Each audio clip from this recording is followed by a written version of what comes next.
After అంటే long time కదా, చాలా ఏళ్ళ తర్వాత వచ్చి మళ్ళీ నేను సినిమాలో చేయాలని అనుకుంటున్నారని మీ ఒపీనియన్ ఉంది అని చాలా మంది చెప్తూ ఉన్నారు. ఏమంటారు దాని గురించి? అంటే చాలా రోజుల తర్వాత ఇప్పుడు నేను మళ్ళీ సినిమాల్లో వెళ్ళాలి, చేయాలి అనుకుంటున్నాను. అండ్ వన్ మోర్ థింగ్, చాలా మంది పెద్ద యాక్టర్స్‌తో చేశారు మీరు హీరోయిన్‌గా. అండ్ నితిన్‌తో చేయడం ఎలా అనిపిస్తోంది? నితిన్ అది కూడా సిస్టర్ క్యారెక్టర్‌లో.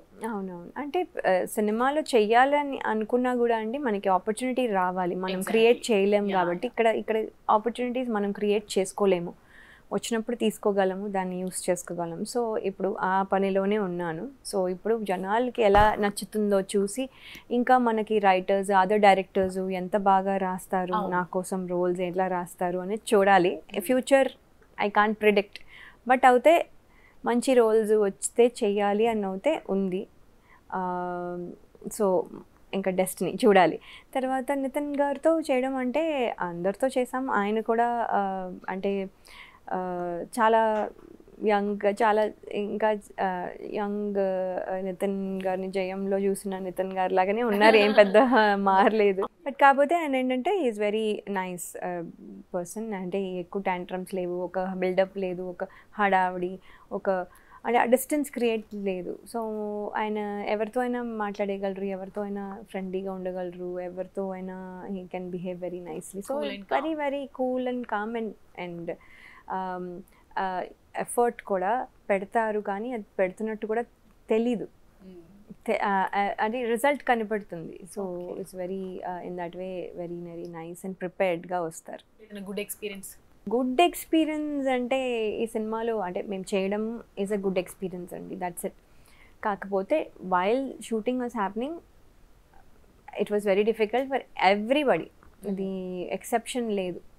అది ఫైటర్స్ అవనివ్వండి, లేకపోతే టెక్నీషియన్స్ అవనివ్వండి, లేకపోతే ఆర్టిస్టులు అవనివ్వండి, లేకపోతే మేనేజ్మెంట్ ఇన్ ద బ్యాక్ అవనివ్వండి, ఎవరైనా సరే ఈ ఎక్స్పీరియన్స్ మాత్రం చాలా డిఫికల్ట్ ఎక్స్పీరియన్స్. అంటే ఫారెస్ట్లో షూట్ చేసాం, ఇన్ని రోజులు షూట్ చేసాం అని కాకుండా ద అట్మాస్ఫియర్, ద టెన్షన్, అంటే మేము లైట్ పోతుంది ఫినిష్ చేయాలి, లేకపోతే హార్డ్ అంటే థింగ్స్ అనమాట. So like I had to work ఈ సినిమాలో వితౌట్ చెప్పులు అనమాట. ఫుల్ సినిమా చెప్పులు లేకుండా ఉండదు. చెప్పులు లేకుండా ఆ ఫారెస్ట్లో నడవడమే కష్టం. అలాంటిది పరిగెత్తాలి, పడిపోయి కింద దెబ్బలు తగిలి బ్లీడ్ అయిపోయి అన్నీ ఎన్ని దెబ్బలు I can't tell you some times. అంటే దట్స్ మెమరీ అనుకోండి. అండ్ మీరు యూఎస్కి వెళ్ళిపోయారు అంటే ఎందుకని అక్కడ సినిమా ఆపేసుకొని మీకు మంచి ఆఫర్స్ ఉన్న టైంలోనే కదా మీరు సినిమాలు మంచిగా చేస్తున్న టైంలోనే వెళ్ళిపోవడం జరిగింది. ఇప్పుడు మళ్ళీ రిటర్న్ రావటం, కుటుంబం అదంతా ఎలా? అంటే నేను అంటే పెళ్ళి అయిపోయింది కాబట్టి వెళ్ళానండి. మా హస్బెండ్ అక్కడ వర్క్ చేస్తున్నారు. మన ఆయన్ని జాబ్ మానేసి రమ్మండం కరెక్ట్ కాదు కదా. పెళ్లి చేసుకున్నాము, ఇప్పుడు ఆయన ఎక్కడ వర్క్ ఉందో అక్కడికి వెళ్ళాలి. సో ఆయన వర్క్ అక్కడ చేసేవాళ్ళు. షూటింగ్ కోసం వస్తాము వెళ్తాము అని చెప్పి. అవును, కానీ బిగినింగ్ ఆఫ్ ద అంటే ఫ్యామిలీ బిగినింగ్లో చేయడం పెద్ద అప్పుడు ఇంట్రెస్ట్ లేదు. ఎందుకంటే ఎన్ని చేసినా అలాగే చేసేవాళ్ళం, అంటే అవే చేస్తూ ఉండేవాళ్ళం. సో అప్పుడు ఆ టైంలో ఐ డోంట్ థింక్ అది దట్ వుడ్ హ్యావ్ వర్క్డ్. అప్పుడు అంటే మేమిద్దరు మాకు కూడా అండర్స్టాండింగ్ రావాలి, ఒక ఫ్యామిలీ సెట్ అవ్వాలి, ఒక బేస్ క్రియేట్ చేసుకోవాలి కదా మేము కూడా. అంటే we have to spend some time అక్కడ. సో అక్కడ చేసాము, పిల్లలు ఒక ఇండిపెండెంట్ లెవెల్కి వచ్చారు. ఇప్పుడు కూడా యాక్చువల్లీ ఇంకా వాళ్ళు అంటే మా అబ్బాయి అయితే 9th grade. 9th grade మరీ చిన్న కాదు, మరీ పెద్ద కూడా కాదు. సో వాడి పనులు వాడు చేసుకోగలడు, కానీ స్టిల్ వాడికి కూడా కొంచెం హెల్ప్ కావాల్సి వస్తుంది. అక్క తమ్ముడు అని పిలుస్తారా మీ అబ్బాయిని మిమ్మల్ని? లేదు లేదు,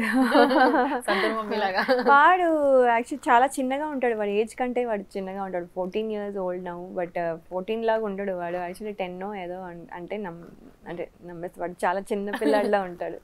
ఈ గ్యాప్లో అంటే మీరు ఏం చేసేవారు ప్రొఫెషన్ పరంగా?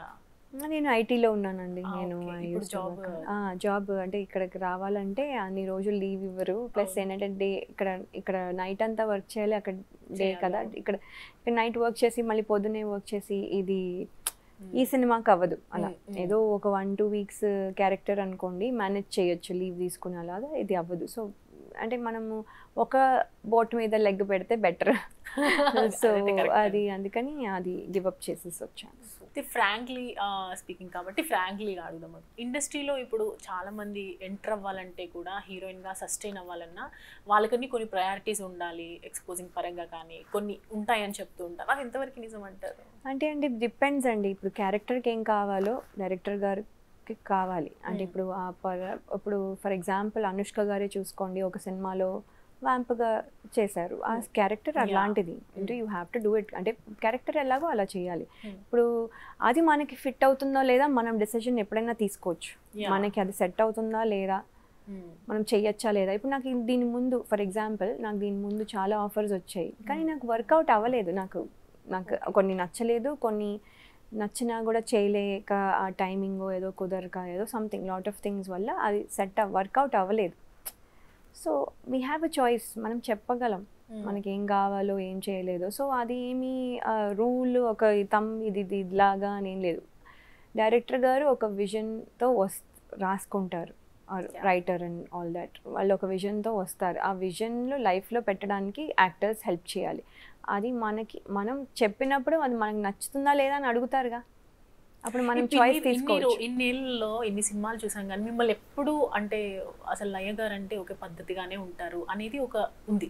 అంటే మీరు ఆ బార్డర్ పెట్టుకున్నారా? ఇంతకుముందు ఏదైనా ఛాన్సెస్ ఇట్లా రావటం, ఇలా ఉండండి అలా ఉండండి అని చెప్పడం చేస్తారు కదా డైరెక్టర్స్ మామూలుగా, ఇలా ఉండొచ్చు అలా ఉండొచ్చు, ఇలా ఉంటే బాగుంటుంది, డ్రెస్సింగ్ ఇలా, అంటే మీకంటూ ఒక బౌండరీ పెట్టుకునే వల్ల నేను మాత్రం చేంజ్ చేయను అలా ఏం లేదండి. క్యారెక్టర్స్ డిమాండింగ్ అలా ఉండేది. బట్ స్వయంవరం చూడండి కొంచెం గ్లామర్గానే అనిపిస్తుంది. తర్వాత మీరు చూస్తే మనోహరంకి you can't do that.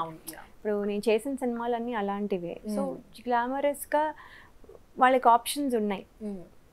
So ఇలా చేయడానికి కొంచెం ఆప్షన్స్ తక్కువ వల్ల నాకు ఇదే ఎక్కువ రోల్స్ వచ్చాయి. అండ్ నాకు కంఫర్టబుల్గా కూడా ఇదే ఉండింది. కాబట్టి ఇది జనాలు కూడా అలాగే యాక్సెప్ట్ చేశారు. సో వాళ్ళు యాక్సెప్ట్ చేసింది నేను ఇంకా మార్చుకోలేదు, నా స్టైల్ని మార్చుకోలేదు. స్వయంవరంలో కొంచెం గ్లామర్ ఉంది. అప్పుడు యంగ్ కాబట్టి, వెరీ యంగ్, ఇంటర్మీడియట్ కాబట్టి సో అది అలా ఆ ఏజ్లో నడిచేసింది. బట్ ఇప్పుడు వచ్చి నేను స్వయంవరం లాగా చేస్తానంటే కూడా బాగుండదు కదా. అప్పుడు యాక్సెప్ట్ చేసినా కూడా ఆ టైంలో. ఇప్పుడు కుదరదు. మన ఏజ్ బట్టి, మన వచ్చిన రోల్స్ బట్టి కొంచెం డిగ్నిఫైడ్గా ఇప్పుడు చూసుకోండి.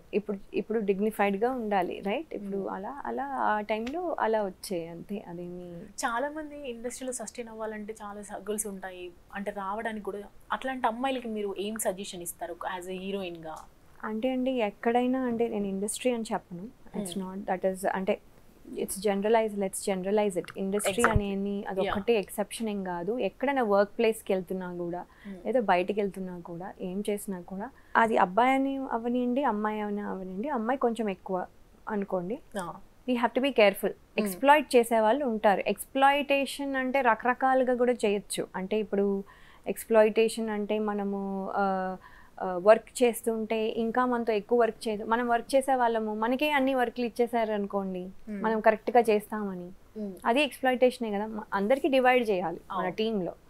నాకే ఒక్కదానికి నేను బాగా చేస్తున్నాను కాబట్టి నాకు ఒక్కదానికే వాళ్ళు వర్క్ ఇచ్చారంటే అదే ఎక్స్ప్లాయిటేషనే. సో అది కూడా ఏదైనా ఎక్స్ప్లాయిటేషన్, మనం జాగ్రత్తలో ఉండాలి మనం ఏం చేస్తున్నాం. కొంతమందికి అబ్బాయిలకి డబ్బులతో ప్రాబ్లము. సో ఇస్తాను అని చెప్పి తీసుకుంటారు, మళ్ళీ ఇవ్వరు.